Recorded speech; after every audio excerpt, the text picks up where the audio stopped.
Guys നമ്മളിപ്പോൾ ഏകദേശം എത്താറായിട്ടുണ്ട്. അയ്യോ ഗൈസ് ഭയങ്കര തിരക്കാണ് ഇവിടെ. എങ്ങനെ പോകുമെന്നാണ് എൻ്റെ ഒരു വിധിച്ചാൽ നമുക്കിനി കുറേ താമസിച്ച് അകത്ത് കയറേണ്ട അവസ്ഥ വരുമായിരിക്കും.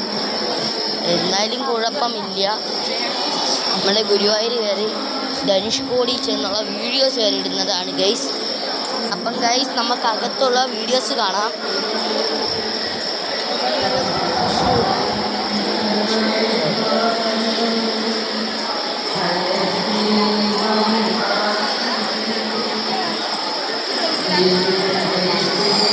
ഗൈസ് എൻ്റെ ജീവിതത്തിൽ ആദ്യമായിട്ടാണ് ഞാൻ ഗുരുവായൂർ അമ്പലം കാണുന്നത്. നിങ്ങളിതിനു മുമ്പ് കണ്ടിട്ടുണ്ടോ എന്നൊന്ന് കമൻറ്റ് ചെയ്തേക്കണേ.